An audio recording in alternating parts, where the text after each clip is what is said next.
오늘은 세계라는 제목으로 하나님 말씀 나누도록 하겠습니다. 옆 사람과 한번 인사하죠. 당신의 세계는 좀 어떠신가요? 당신의 세계는 좀 어떠신가요? 우리 한 번 더 인사합시다. 그 세계로 저를 초대할 수 있나요?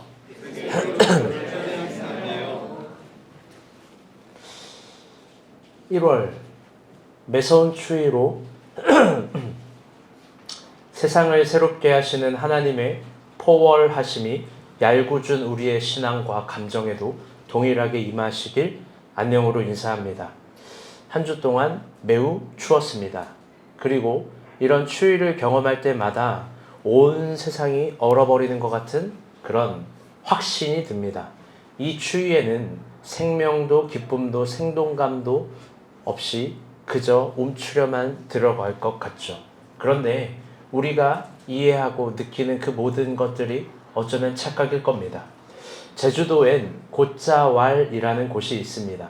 제주도 방언으로 곶이라는 곳은 숲이고 자왈이라는 것은 암석입니다.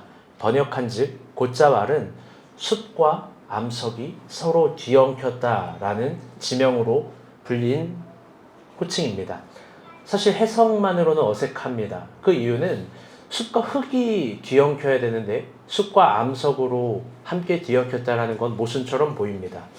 그런데 이런 곶자왈에서는 사계절 내내 꽃이 지지 않습니다.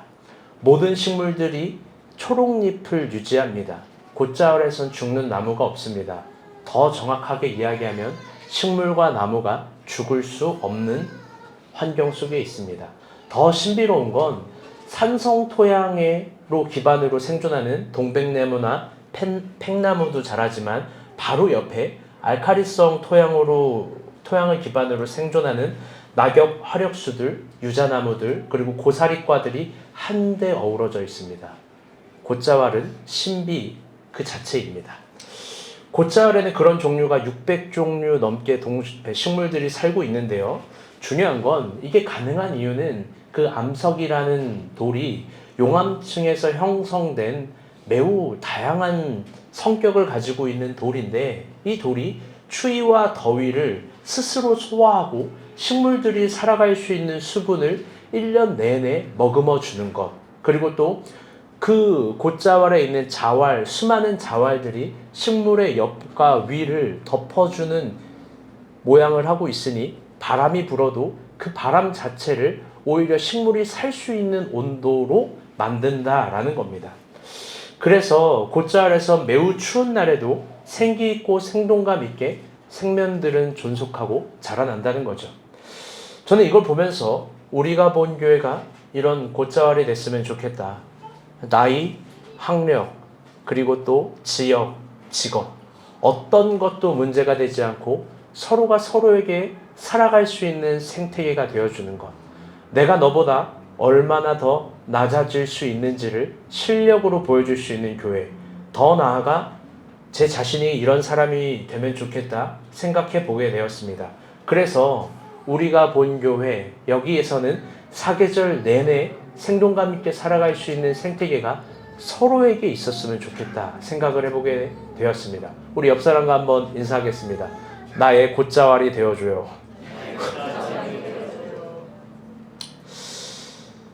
곶자왈을 겨울의 추위를 볼 때마다 저는 곶자왈을 생각합니다. 괴롭고 어려운 시간에도 살아갈 수 있는 생태계가 서로가 될 수 있다면 여전히 존속할 수 있는 생명의 아름다움도 탄생하는 겁니다. 어제는 우리 빛나의 돌잔치였습니다. 많은 순서들이 인상 깊었지만 저 개인적으로 가장 인상 깊었던 건 사회자가 빛나의 생일을 축하해주기 위해서 제가 제목도 모르는 아이돌 노래를 틀고 춤을 추는 장면이었습니다.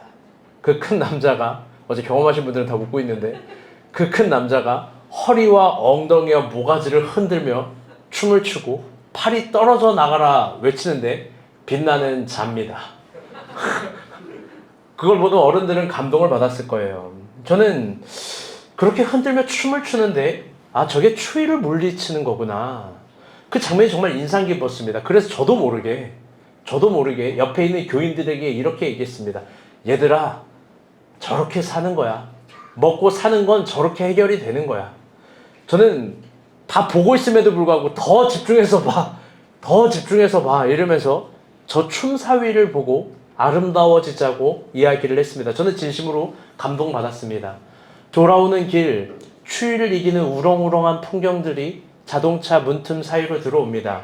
붕어빵을 넘어서 유행을 적용해서 두 쫀쿠 붕어빵을 파시는 분들, 그리고 군고구마를 또 파시는 분들, 과일을 팔고 야채를 파시는 분들, 모두 다 추위를 이겨 생명을 표현하는 아름답고 경이로운 삶을 살아가고 있는 겁니다. 여러분, 추운 날들이 다음 주도 계속됩니다. 그리고 또 그 다음 주에도 추울 수 있겠죠. 더 나아가 날씨의 추위뿐만 아니라 개인적인 어려움으로도 마음과 감정과 생활이 추운 날이 계속되는 사람들도 있겠습니다. 그럴 때마다 고자와를 기억합시다. 혼자로는 힘들겠지만 함께라면 가능합니다. 아멘. 또 그럴 때마다 빛날을 축하해준 사회자의 춤을 기억합시다. 고작 추위 때문에 절망하기엔 하나님의 은혜가 너무 큽니다. 저는 개인적으로 어제 그 사회자를 민정자매가 꼭 봤어야 됐고, 민정자매가 오늘 특송이 아니라 특춤으로 한번 쳐주면 우리가 더 은혜를 받지 않을까 생각이 들긴 했지만 좋았습니다. 이번 주 큐티는 요한복음이었습니다. 다들 어떠셨는지요? 요한복음은 어떤 성경일까요? 우리가 흔히 이야기하는 사복음서에는 공관복음이 있습니다. 모두 같은 관점에서 예수의 그리스도의 전기를 기술한 공통점이 있기에 공관복음이라고 합니다. 마태복음, 마가복음, 누가복음입니다. 그런데 요한복음은 다릅니다. 요한복음은 예수의 삶에 대해서 주관적인 해설과 해석이 있습니다. 그리고 또 12제자의 폭력적인 모습과 이기적인 내용들, 그리고 12제자들이 가졌던 의심들이 아주 적나라하게 드러나 있습니다. 그 대표적인 것이 도마의 의심입니다. 다른 공관복음서에는 없지만 요한복음서에는 나는 예수의 창자국과 손과 허리에 있는 창자국을 보기 전까지는 못 믿어. 이게 도마의 의심이 요한복음에 그대로 적혀 있고요. 베드로의 배신과 폭력성, 가룟 유다의 의심과 배신도 다른 복음서에는 표현하지 못하는 언어들로 아주 적나라하게 적혀 있습니다. 무엇보다도 요한복음서에만 적혀 있는 예수의 가르침과 기적, 설교들이 있습니다. 그 대표적인 게 물이 포도주로 바뀐 어마어마한 기적, 시작하자마자 2장부터 있는데요. 그 가나안 혼인잔치, 그리고 또 요한복음 15장에 있는 포도나무 비유, 그리고 또 나는 선한 목자다, 내 양은 내 음성을 듣고 안다. 이 선한 목자의 비유, 요한복음 10장, 모든 것이 다 요한복음에만 있는 겁니다. 무엇보다 아름다운 건 가늠하다 잡혀온 여인을 예수님이 대화하고 조우하는 장면들, 다른 복음서엔 없습니다. 모두 요한복음에만 있는 겁니다. 그래서 요한복음 매우 섬세한 겁니다. 대부분의 성서학자들은 요한복음이 없었다면 아마 공관복음서에서 해석될 수 없는 대부분의 미지가 여지로밖에 남을 수밖에 없을 거라고 합니다. 그런데 요한복음이 등장하기에 모든 것들이 해설하고 해석할 수 있다라고 이야기하는 거죠. 그런데 이 모든 것이 가능하게 된 이유는 요한복음이 사복음서에서 가장 마지막에 쓰였고, 그리고 또 요한복음을 쓴 요한의 나이가 가장 고령의 나이이면서 동시에 요한복음에 있는 그 요한이 예수를 가장 잘 아는 인물이기 때문에 가능합니다.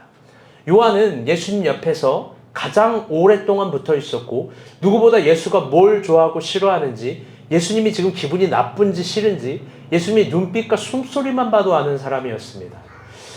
그런 예수를 가장 잘 아는 요한이 쓴 책이 요한복음입니다. 그런 요한복음 시작을 아주 독특하고 특별하게 이렇게 열어갑니다. 공관복음서와는 다릅니다. 본문 1장 1절입니다. 시작.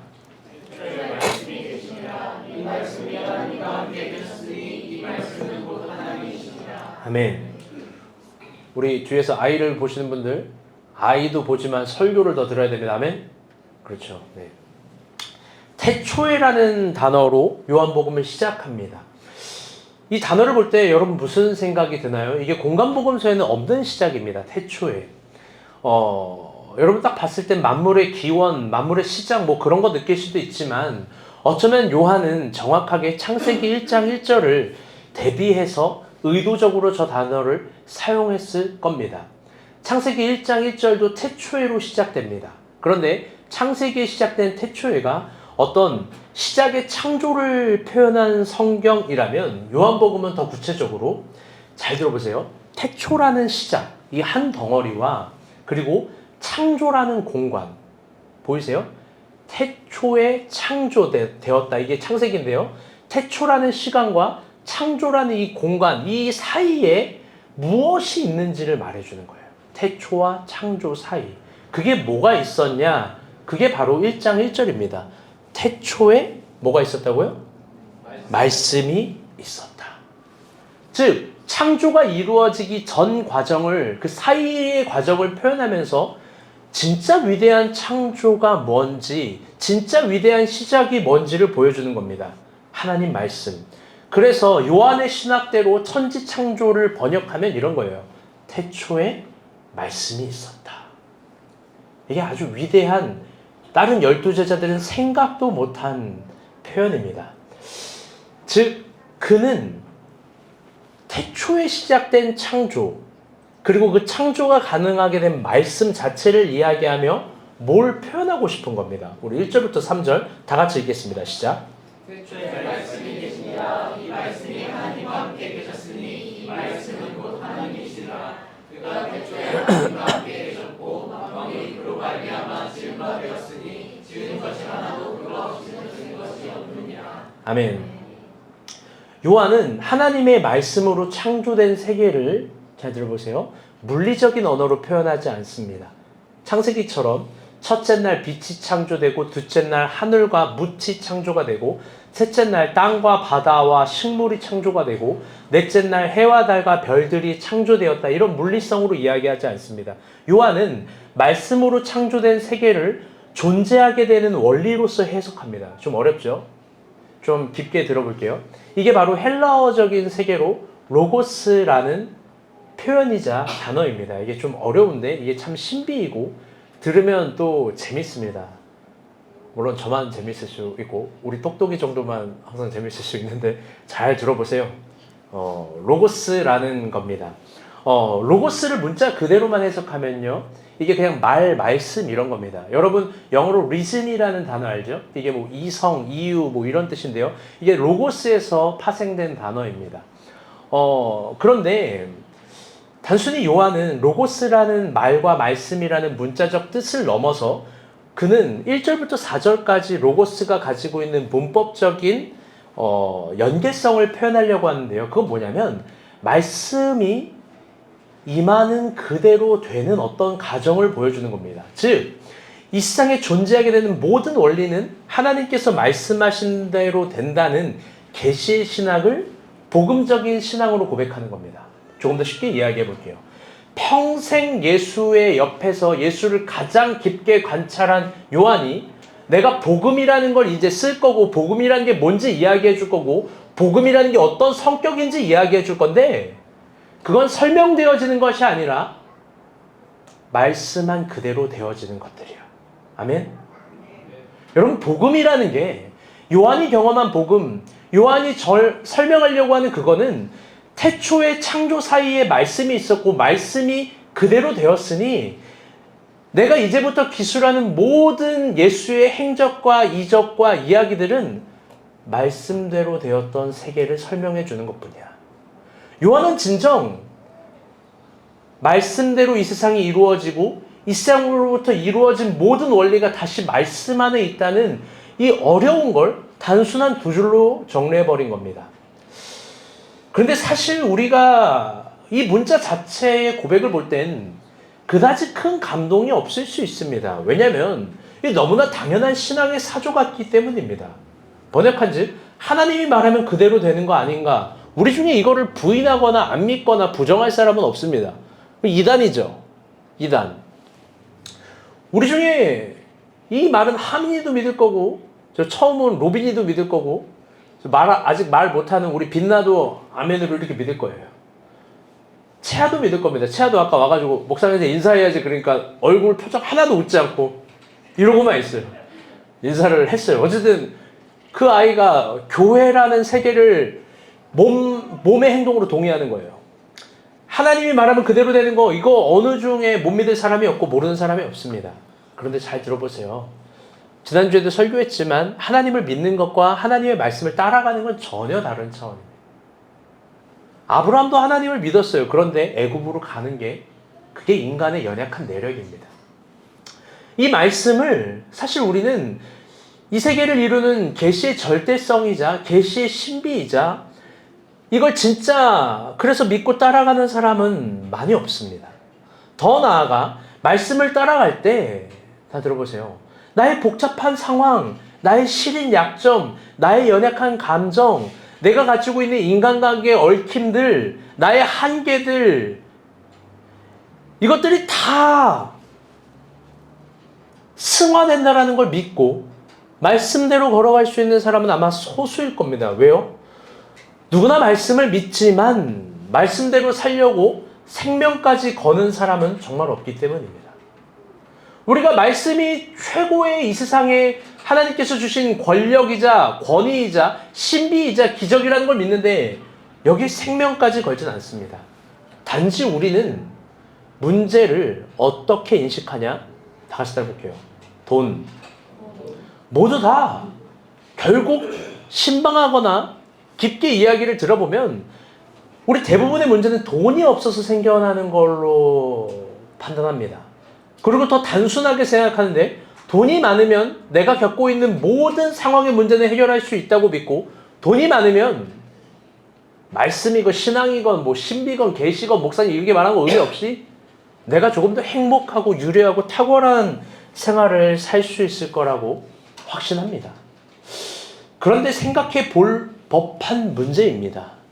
만약 이 세상에 화폐가 없었던 적이 없는데 그리고 또 화폐 논리가 없었던 적이 없는데 그런 논리가 맞다면 그래서 인생이 진짜 행복하고 유려하고 풍성해지는 거라면 성경은 아주 단순하고 상식적인 논조로 적었을 겁니다. 돈을 많이 벌어라. 그러면 행복할 것이다. 그런데 이상하게 너무나 그 상식적인 논조 그 단 한 절도 진리라고 말하는 성경은 적는 걸 허용하지 않습니다. 그럼에도 불구하고 그런데 우리는 오늘도 돈을 더 많이 버는 것에만 몰두합니다. 물론 그걸 저는 부정하지 않습니다. 오히려 여러분 저를 알 거예요. 왜 쉬어? 왜 놀아? 목사님 저 이거 직장 하나에서 너무 좋은데요? 그럼 2개 일해야지. 저 이만큼 이뤘는데 이거 아무것도 아니야. 더 해야지. 저는 이걸 더를 외치는 사람입니다. 그런데 그럼에도 불구하고 우리의 모든 신앙이 돈을 벌고 더 잘 버는 거에만 사용한다면 그건 우리가 아직도 하나님을 모르는 거예요. 우리의 문제는 정말 돈으로 다 해결될 수 있을까? 그거 한번 고민해 봐야 됩니다. 이번 주 제가 어떤 자료를 찾다가 우리나라에서 가장 어려웠던 시간을 검색하고 우연치 않게 33년 된 신문을 읽게 되었습니다. 33년이면 1992년입니다. 1992년쯤이 또 다른 의미로 우리나라가 가장 어려운 시기를 겪었던 시간이라고 해요. 이때 군사정권이 종식되고 여러 가지 문제로 복잡했던 시간입니다. 그때 여러분 대부분은 초등학생이거나 설교를 주면서 좀 막막했는데 96년생, 95년생들은 한 3, 4살 정도 되는 나이입니다.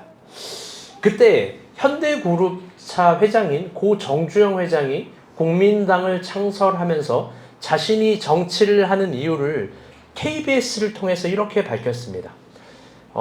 처음에는 나는 나라를 위해서 구국운동을 하려고 했습니다. 그래서 KBS 사장 서영훈 씨를 만나 이에 대해서 이야기를 나눴죠. 그러나 결국 구국운동으로만은 안 된다는 것을 알았습니다. 구국운동의 차원으로는 국내외 정치적인 사회적인 혼란을 막을 수도 없고 한 개인의 행복도 책임질 수 없고 나라의 경제도 구원할 수 없다라는 판단이 들었습니다. 4년 만에 노태우 정권은 400달러의 외채를 빚졌는데도 또 무슨 수를 쓰고서라도 정권을 잡으려고만 합니다. 나는 그들이 재집권을 하면 이 나라의 경제는 망한다는 확신이 있습니다. 그래서 나라를 위하는 차원으로 직접 당을 만들었습니다. 이게 정주영 회장의 공식 회견 발표였습니다. 이 회견에 의하면 정주영 대표는 우리나라의 모든 문제의 원인을 경제에서 찾고 있습니다. 그리고 누구보다도 경제에 밝은 자신이 이 난국을 구할 적임자라고 확신합니다. 물론 당시의 경제적인 관점에서만 본다면 어떤 정치인보다 실물 경제에 풍부한 경험을 가지고 있는 그가 적임자일 것입니다. 그런데 역사를 깊게 봅시다. 정주영 씨는 대통령이 되지 못했습니다. 그런데 지금은 그때보다 50배 이상, 제가 GPT로 검색하니까 80배 정도 얘기하는데요. 80배 정도 이상 잘 사는 나라가 되었습니다. 여러분 80배면 엄청난 겁니다. 80배. 그런데 한번 고민해 봅시다. 그때보다 50배에서 80배 더 잘 사는 나라가 되었다 한들 우리에겐 정말 아무런 문제가 없을까? 우리 경제는 부국이 되었기에 정말 정의가 살아나고 가정에 참된 행복이 보금자리가 되고 모든 폭력과 거짓이 종식되었을까? 제가 보는 관점에선 33년 전 국가가 가지고 있던 문제를 여전히 우리는 극복하지 못합니다. 앞으로도 극복 못할 겁니다. 왜요? 인간은 한계가 있으니까요. 2026년 현재 미국 교육부에서 미국 내 고등학교가 안고 있는 문제점 13가지를 1월에 공식적으로 발표를 했습니다. 미국의 고등학교가 갖고 있는 13가지 문제입니다. 강간, 도둑질, 방화, 자살, 살인, 결석, 기물 파괴, 술, 환각제야, 마약, 임신, 패싸움, 낙태, 성병. 전 세계에서 가장 부유한 나라인 미국의 고등학생들의 문제를 미국의 정부와 미국의 힘이 통제할 수가 없습니다. 세계 1위의 경제 잡지인 블룸버스 비즈니스 위크에서는 미국의 고등학생 문제를 미국의 경제로도 살려낼 수 없는 지옥이라는 표현을 1월에 동일하게 썼습니다. 프랑스의 교육부 장관인 카스테라 장관은 프랑스 고등학교 내에 피임기구를 의무적으로 자판기로 설치해야 된다라는 법안을 발의하였습니다. 그 이유는 프랑스 내의 학생들의 성병과 임신을 막을 방법을 도무지 찾지 못했기 때문입니다. 지금 프랑스는 매우 심각하게 무너진 성도덕을 회복할 방법을 찾지 못한다고 합니다. 그래서 그 대안으로 피임기구 의무 설치화를 학교에 설치하는 걸 대안으로 얘기하는 거죠. 그에 반해 그리고 또 스위스 7위 주당국은 스위스라는 나라입니다.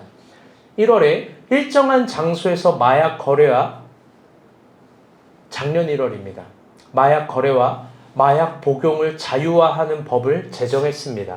마약 중독자들의 마약 거래와 복용을 무조건 금지하는 것보다 제한적으로 허용하는 것이 사회적 부작용을 줄일 수 있다라는 입법 취지입니다. 왜냐하면 마약 때문에 수많은 살인이 일어나니까요.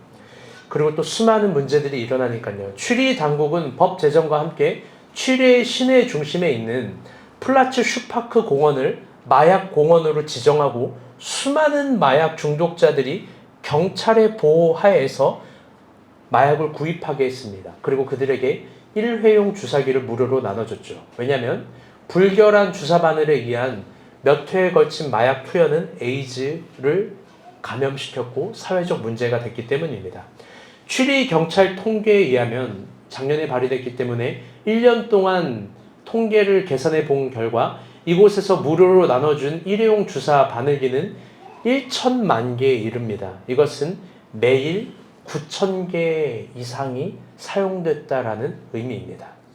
제가 이상 4가지 사건을 열거한 건요, 빈곤의 아프리카 대륙이나 방글라데시, 미얀마 같은 곳에서의 이야기가 아닙니다. 자타가 공인하는 선진 경제 대국에서 이야기되고 있는 문제들입니다. 그런데 사실 이 나라들이 이 나라의 사회가 갖고 있는 문제들에 비한다면 이건 빈산의 일각에 지나지 않을 겁니다. 그렇다면 여기서 중요한 사실 한 가지를 깨닫게 됩니다. 그건 뭐냐면 우리가 우리의 관점에서 바라보는 돈이 많다라는 자체가 인간의 근본적인 문제를 해결할 수 없다는 겁니다. 더 나아가 돈이 우리 인생의 큰 문제가 아니라는 거죠. 마지막으로 여기 있는 우리 이야기도 한번 해보려고 합니다. 부부싸움, 연인과의 싸움, 결혼의 문제, 부모와 자녀와의 관계, 연인과의 관계, 건강의 문제, 행복의 문제, 삶의 품위와 누림의 문제. 여러분, 이 모든 문제의 원인이 뭘까요? 여러분, 100% 돈이 없어서 발생하는 문제라고 나를 보면서 생각할 겁니다. 돈이 없으니 내가 억울하고 우울하다라고 생각할 겁니다. 여러분, 한번 물어봅시다. 그러면 정말 얼마가 필요할까요? 우리는 얼마가 있으면 아무 문제 없이 행복하겠습니까? 사실 이거를 결혼을 준비하고 있는 우리 현미는 더 이렇게 느낄 겁니다. 내가 돈이 없어서 목사님 힘들고 억울하고 불행합니다. 뭐 그렇게 표현한 적 없어요. 없는데 무언가를 준비하는 입장에서는 항상 돈 거릴 거예요. 그럼 한번 생각해 봅시다. 도대체 얼마가 필요할까요? 얼마가 있으면 문제가 해결이 되는 걸까요? 제가 이게 얼마나 허망한 계산인지 바로 말씀드려 보도록 하겠습니다. 매일 뉴스를 보잖아요. 진심으로 하는 말인데요. 신문을 꼼꼼히 보잖아요. 여러분, 1억, 10억, 30억 있는 사람이 아니라 100억, 300억 있는 사람도 인생이라는 언덕에 있어서 얼마나 다양한 불행과 숨막히는 고난과 괴로운 삶을 살고 있는지 매일매일 나옵니다. 여러분, 병원만 가보잖아요. 여러분보다 경제적으로 훨씬 더 부를 이룬 수많은 사람들이 한 끼의 음식도 소화를 못하고 괴로워서 누워 있습니다. 그런데 너무나 슬픈 건 우리가 그걸 다 알고 있음에도 불구하고 우리는 하나님 말씀을 따라가려고 하는 어떤 에너지와 힘보다는 오히려 하나님 말씀을 사용해서 더 많은 돈을 버는 걸로 신앙을 사용한다는 점입니다. 그리고 또 더 슬픈 건 내가 돈이 없어서 힘들다라고만 생각합니다. 그런데 우리 모두가 다 알고 있습니다. 알고 있는데 안 되는 거예요. 뭘 알고 있냐? 이게 진짜 진실이 아니라는 것을요. 그래서 제가 중요한 이야기를 해봅니다. 그건 뭐냐? 내가 가진 답으로 현상을 바라보고 해석할 때 간과해서는 안 될 것이 있습니다. 그게 뭐냐면 PPT 띄워주세요. 다 같이 따라 볼게요. 시작.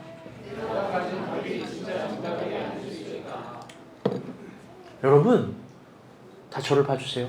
우리는 다 정답을 구합니다. 맞는 답을 필요로 합니다. 맞는 답을 찾아야 된다라고만 합니다. 그런데 진짜 중요한 건 뭐냐면 내가 가진 답이 정답이 아니다라는 겸허함입니다. 내가 가진 답이 정답이 아닐 수 있다라는 겸손입니다. 내가 100% 틀릴 수 있다라는 걸 인정해야 됩니다. 하나님 앞에서. 돈이 모든 문제를 해결할 수 없다라는 걸 우리가 알고 있음에도 불구하고 또 돈을 인생의 모든 것의 대답과 해답이라고 생각한다면 여러분, 그거 진짜 우매한 겁니다. 그것에 대해서 요한은 이렇게 말합니다. 4절 5절입니다. 시작.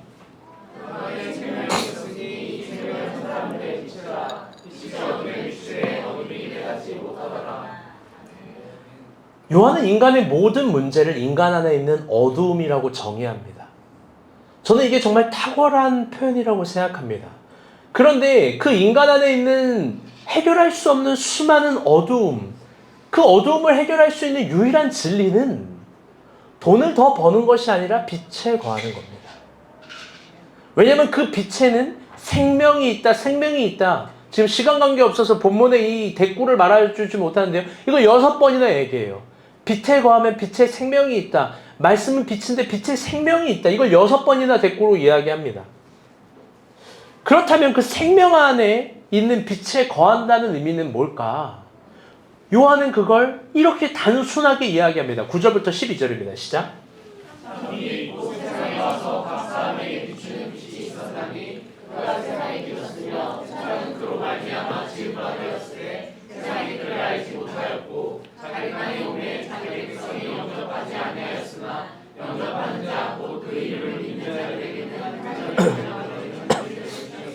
아멘.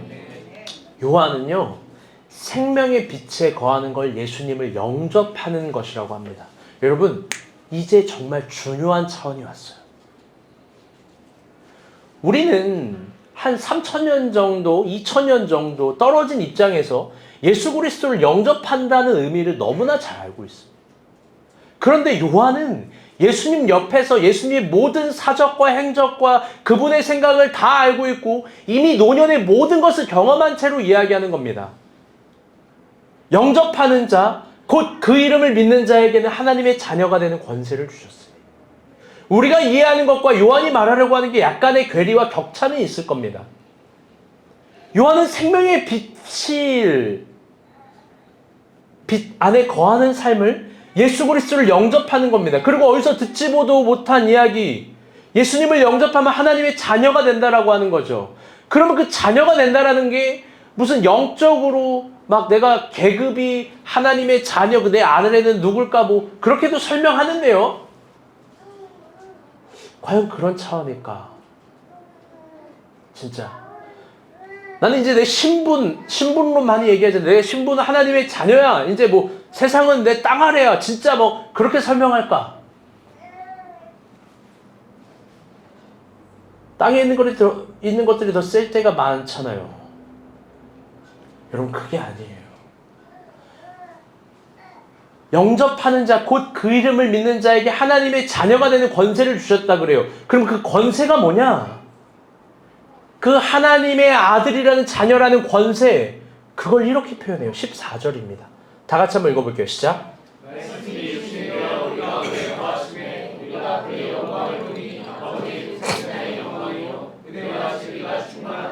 아멘. 잘 들어보세요. 예수님을 가장 가까이에서 본 요한이 예수님이 이렇게 정의합니다. 그분은 말씀이 육신이 되어 나타난 사람, 영광과 은혜와 진리가 충만한 사람. 즉, 우리가 예수님을 영접해서 하나님의 자녀가 되고 그 권세를 갖는다는 건 말씀이 우리 가운데 육신이 되는 삶을 살아간다라는 거예요. 은혜와 진리가 충만한 삶을 살아간다라는 겁니다. 그것이 요한이 처음부터 이야기한 태초에 말씀이 있었고 말씀하는 그대로 되는 세계를 갖고 있는 사람이 하나님을 믿는 인생이라고 설명하는 거예요. 그게 인생에게 정말 필요한 거고 그게 신앙이라는 매개를 가진 그리스도인의 믿음이 결국 추구해야 한다라는 세계관이라는 거예요. 말씀이 육신이 된다. 우리나라에서 최초로 격투기 커리어상 최정상을 간 선수가 있습니다. 1등은 못했지만 전 세계 7등 정도는 했습니다. 여러분이 생각할 때 전 세계 7등 이거 뭐 대단한가? 대단한 거예요. 김동현 선수인데요. 이 사람은 정찬성 선수가 나오기 전에 아무도 가보지 않은 길을 개척한 사람이에요. 자매님들이 김동현이 누군지 정찬성이 누군지 궁금할 텐데 그런 거 중요하지 않아요. 끝까지 한번 들어보세요. 최근에 김동현 선수의 밈이 유행되고 있는 게 있습니다. 뭐냐면 영상 한번 보도록 할게요. 운동 많이 된다 애들. 참 많이 된다 정민이. 운동 많이 된다. 형님 마지막에 스트레스 받는다. 마지막에 되게 스트레스 받았어. 오늘 스트레스 받을 거야. 형민이 많이 되겠다. 풍경호입니다. 풍경호는 진짜 내가 부럽다. 좋다. 파트너 너무 좋다. 그 파트너. 운동 많이 된다. 최고다 최고. 좋다. 파트너 너무 좋다. 그 파트너. 좋은 파트너라는 걸 보여줘. 오늘 마지막 운동이야. 너 다음 쉬어도 돼, 영재야. 비행기 열심히 타고 왔잖아, 영재야. 쉬려고 온 건 아니다. 영재 힘들어? 쉬지 말고 해야지. 쉬는 거는 나중에 많이 쉴 거야. 네. 야, 가야 돼, 임마, 지금. 이거 끝나고 형이가 아마 스트레스 많이 받았거든. 형이 스트레스 많이 받았다, 끝나고. 근데 스트레스가 있어야 돼. 대화가 된다. 대화가 된다. 대화하려고 갔다 왔는데. 어떻게 할 거야? 수영아, 쉬어도 되는데 아무도 안 시키는데 어떻게 해? 쉬어도 돼. 저를 봐주세요. 여러분은 이게 뭔가 할 거예요. 그런데 김동현 선수는 계속 말합니다. 오늘 운동이 많이 된다. 오늘 운동이 많이 된다. 오늘 스트레스를 받는다. 오늘 스트레스를 받는다. 야, 대화가 된다. 스트롱. 여기 안 나오지만 또 하나 유행어가 있어요. 이걸 자기 전에 많이 생각이 날 거야. 여러분, 이게요, 문자만 봤을 때 그냥 응원하는 것 같습니다. 그런데 영상을 우리 자매님들 어차피 모를 거니까 구체적으로 보면 뭐가 되냐면요. 지금 자기 소속의 상대 선수가 상대방에게 쥐 터지고 깔리고 눌리고 계속 쳐맞고 패배 직전까지 가는 겁니다. 이기고 있는 게 아니라 지고 있는 거예요. 계속 맞아요. 아까 유수영이라는 선수가 우리나라에서 가장 주짓수를 잘하는데 계속 바닥에 깔려 있어요. 수영이 스트레스 오늘 운동 많이 된다 굿 파트너. 자기보다 잘하는 선수가 세계에 널리고 깔렸다라는 걸 직접적으로 보여주는 거예요. 그런데 뭐라고 이야기하는 거냐면 쥐 터지고 깔리고 눌리고 패배 직전까지 가는데 야 오늘 운동 많이 된다. 야 오늘 운동 많이 된다. 이렇게 이야기하는 거예요.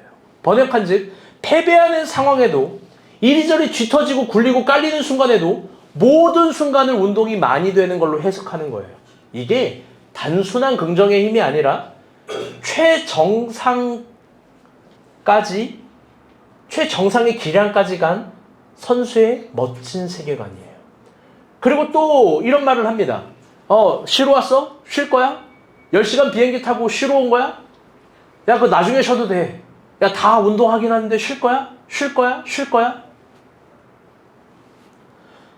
저는 이 밈을 보면서 성경에서 하나님이 사용했던 사람들의 행동, 동작이 생각이 났습니다. 그들의 깔려있고 뒹굴러있고 패배 직전까지 뒤터지는 모습들이 진심으로 생각이 났습니다. 그들은 영광스러운 결과를 보기도 했지만 대부분 이해할 수 없는 고난, 형용할 수 없는 외로움, 아픔과 슬픔, 그게 현실이 되어서 자신의 시간과 공간을 함몰시킵니다. 여러분 한번 생각해 봅시다. 육체적으로 강인한 우리 임태형 간사님 생각해봐요. 요셉처럼 2년 동안 감옥에 잡혀 있어요. 16년을 노예로 살아요. 뭐가 아니에요. 말도 안 되는데. 하나님을 믿을 수 있습니까? 그러면서 보디발의 아내가 야시시한 옷을 입고 유혹을 합니다. 진짜 왜 웃어요 벌써. 웃음이 심상치가 않은데. 여망열 형제 한번 여쭤봅시다. 욕처럼 모든 것을 다 그냥 앗아가고 잃어버립니다. 다 뺏겼어요. 그런데 조한나 자매가 얘기하는 거예요. 그냥 하나님을 저주하고 너도 죽어라. 그런 말을 조한나 자매가 하는데 과연 하나님을 찬양할 수 있을까요?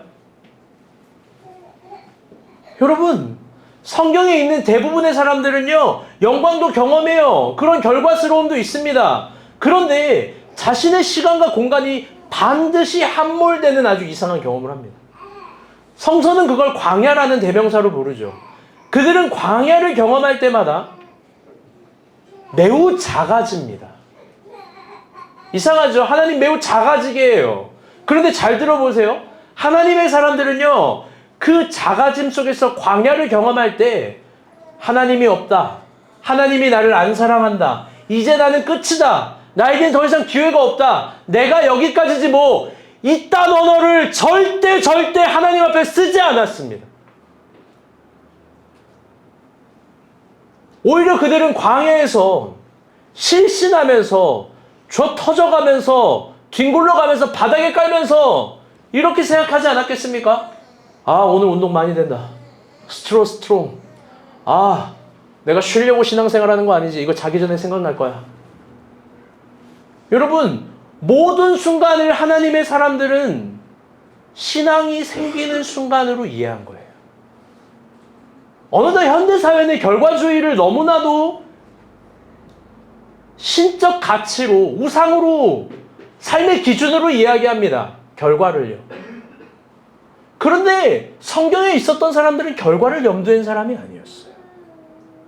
여러분, 그러면 바른 신앙생활을 하는 첫 번째 기준은 결과를 정말 그분께 내어 맡기는 거예요. 아멘?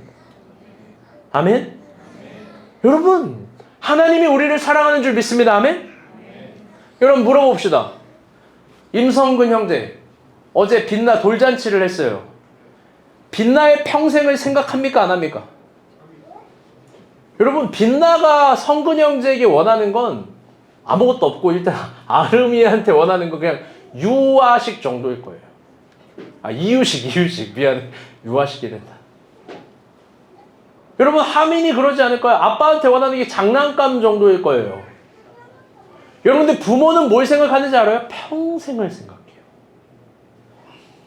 장난감이라는 결과, 유아식이라는 당장의 결과물이 아니라 평생과 선한 걸 생각한다고요. 그게 부모의 응당한 원리예요. 우리가 하나님을 믿고 따라간다는 거, 하나님이 우리를 얼마나 사랑하는지, 우리에게 뭘 생각하는지를 더 깊게 생각하는 거예요. 그건 우리가 지금 당장에 원하는 결과물이 아니에요. 그들은 모든 순간이 신앙이 더 생기는 순간으로만 해석한 겁니다. 패배 직전까지 가도 신앙이 더 견고해진다라고만 생각했을 거예요. 진정 신앙 안에서 최상급 기량까지 갔던 하나님의 사람들이 다 그랬습니다. 골리앗 앞에서, 감옥 안에서, 도망자라는 이름 앞에서, 무엇보다도 욕처럼 모든 것을 잃어버리는 고난이 있지만 결국 그들의 신앙이 함몰되거나 몰락되진 않았던 거예요. 그래서 여러분, 신앙은 곧자와 같은 세상에서 가장 위대한 신비입니다. 이걸 가진 인간은 모든 사계절 가운데 성장할 수 있고, 인간이 가진 어두움, 연약함, 공허함, 내 조건과 환경, 그걸 개의치 않고 더 아름다워질 수 있다는 걸 확신하는 거예요. 그런데 여기서 더 깊어져 봅시다. 더 깊은 차원을 오늘 고민해 봅시다. 여러분, 그렇다면 하나님은 그 수많은 하나님의 사람들에게 결국 고난을 통해서 어떤 선물을 주고 싶었던 걸까요? 광야를 준 야훼의 의도도 있을 거 아니에요. 결국 하나님은 하나님의 사람들에게 광야를 통해서 어떤 선물을 주고 싶었던 걸까요? 돈을 더 많이 버는 것? 돈을 더 많이 버는 것? 여러분, 아니에요. 하나님은 당신의 사람들을 통해서 결국 성경을 천천히 보게 되면요, 다 같이 해볼게요. 말씀이 육신이 되는 세계. 여러분, 그걸 소유하기를 원하셨던 거예요. 진짜 깊은 차원으로 한번 이야기를 해봅니다. 진짜 깊은 차원입니다. 여러분, 성경에는요, 사람의 이야기가 있고, 신앙을 소유한 사람의 이야기가 있고요, 그 신앙을 소유한 한 사람 한 사람의 이야기들로 말미암아 성경의 내러티브가 웅장하게 완성되는 거예요. 다시, 여러분, 성경이라는 게 대단한 책 같지만 여러분, 신앙을 소유한 사람이 없으면 성경은 성립되지가 않아요. 신앙을 소유한 사람들의 부딪힘과 신앙을 소유한 사람들의 울림과 괴로움과 그 세계가 없으면 성경이라는 건 표현이 되지 않는다고요. 아주 깊은 차원이에요. 해석하기에요. 여러분, 그런데 그러면 하나님의 나라도 결국 성서의 온전한 세계를 소유한 사람을 통해서만 등장하는 겁니다. 하나님은 그 사람에게 말씀하시고 그 말씀이 이루어지는 신비를 우리에게 원하는 거예요. 우리 6절 7절 봅시다. 시작.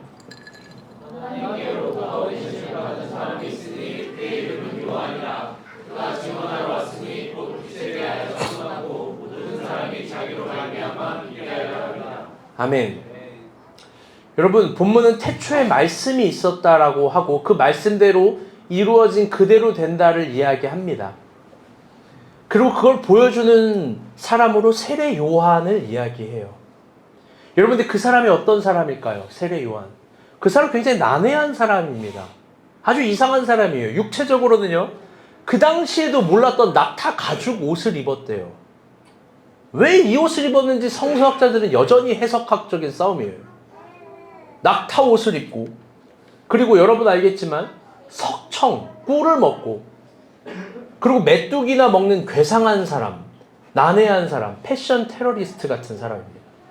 여러분들, 그 사람이 결국 그를 통해서 말씀이 육신이 되어지는 세계를 소유한 거고, 그 세계는 은혜와 진리가 충만했습니다. 왜냐하면 이게 놀라운 건데, 결국 세례 요한이 소유한 세계로 말미암아, 그가 보여준 신앙으로 말미암아 여러분, 예수 그리스도가 등장한 거예요. 그리고 그 예수가 오늘 우리에게까지 옵니다. 사랑하는 여러분, 여러분에게 믿음이 있습니까? 여러분에게 신앙이 있습니까? 아멘? 여러분 뭐가 되고 싶으세요? 내가 무엇을 얻고 싶으세요? 여러분 무언가 되고 원하는 차원으로 신앙을 해석한다면 그건 너무 초라한 차원이에요.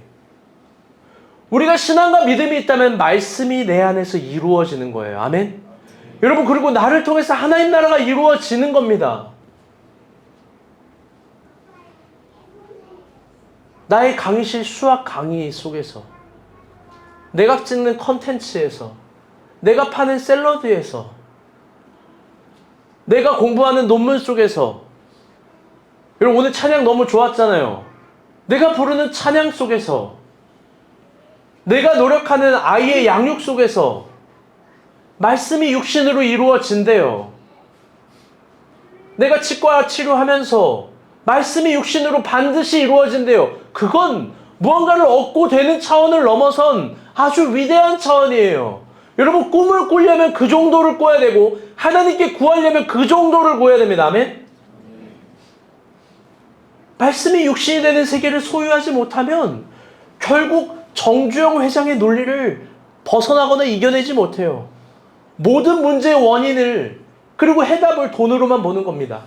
말씀이 육신이 되는 세계를 소유하지 못하면 우리의 자녀들의 수많은 성적인 타락과 부패 앞에서 결국 피임 기구나 자판기 판매를 하는 걸 대안으로 생각하는 거예요. 말씀이 육신이 되는 세계를 보여주지 못하면 마약 중독자 같이 시퍼런 문제 앞에서 깨끗한 주사기 정도나 주는 걸 대안으로 생각하는 거예요. 새로운 삶이 있고 이겨낼 수 있고 아름다워질 수 있고 너를 통해서 하나님이 일할 수 있다라는 거, 여러분 그건 꿈도 못 꾸는 거예요. 여러분 신앙의 세계는요 반드시 나를 통해서 이루어져요. 아멘? 여러분 이게 중요한 거예요. 중요한 거예요. 여러분 그 위대한 신앙의 세계, 성경에서 말하는 그 모든 신앙의 세계는 결국 믿는 나를 통해서 이루어지는 거예요. 나를 통해서 이루어진다라면 여러분 주저할 게 뭐가 있겠습니까? 때로는 고난 속에서 뒹구르고 찢어지고 부셔져도 웃으면서 얘기하는 거예요. 오늘 운동 많이 됐다. 오늘 스트레스 많이 받았다. 결국 난 신앙으로 또 이겨낼 거다.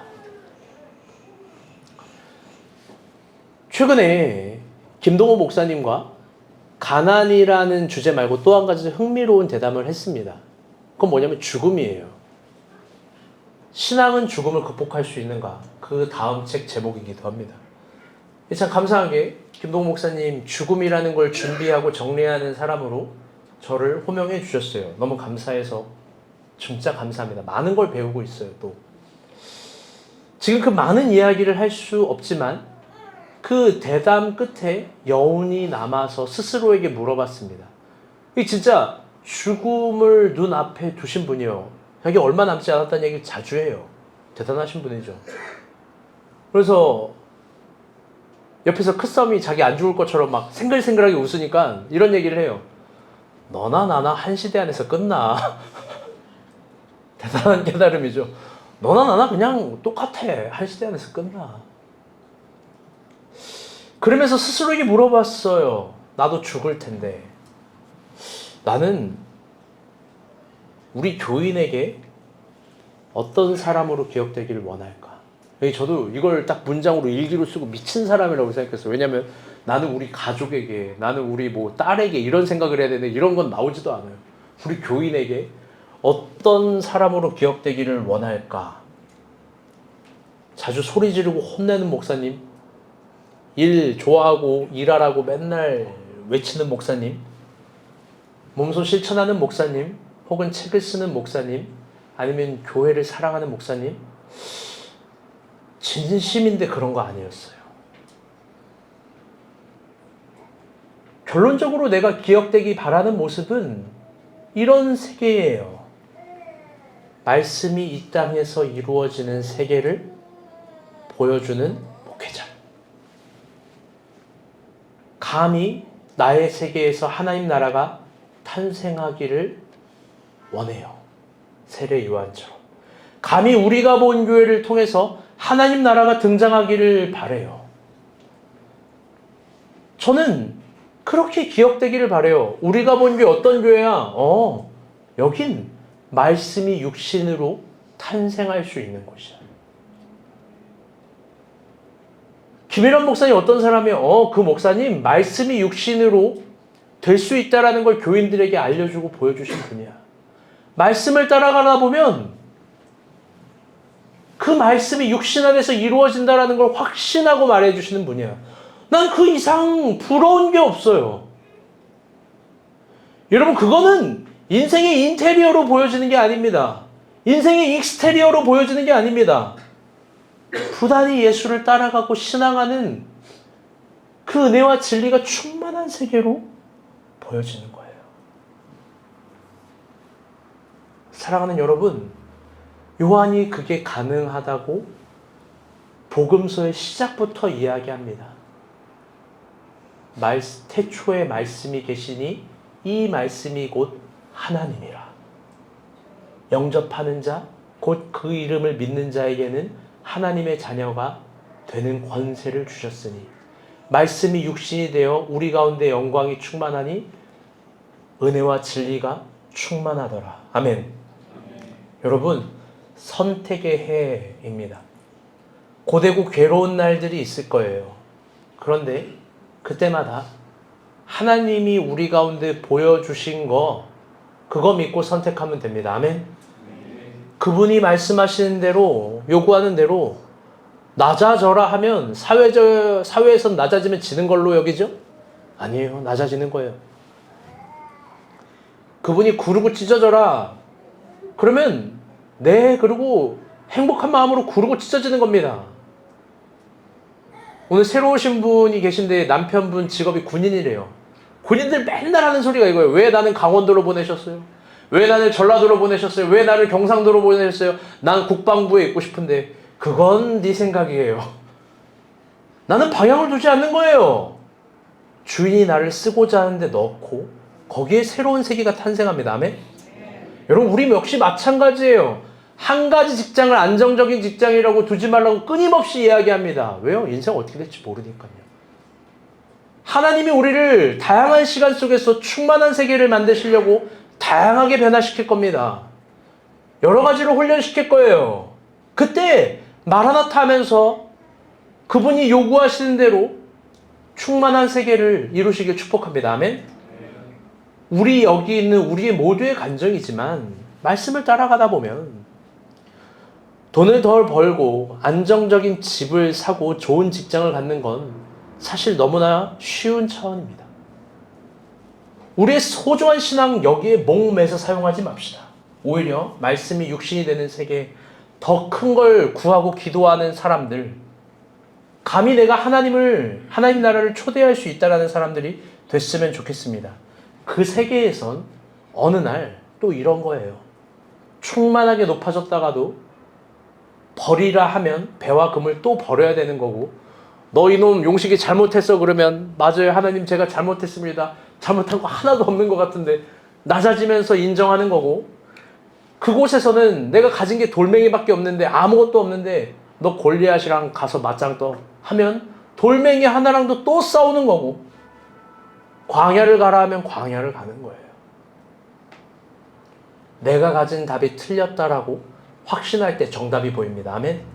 그런 우리의 2026년이 되었으면 좋겠습니다. 우리 그렇게 우리에게 주어진 세계를 이룹시다. 말씀의 결론을 맺겠습니다.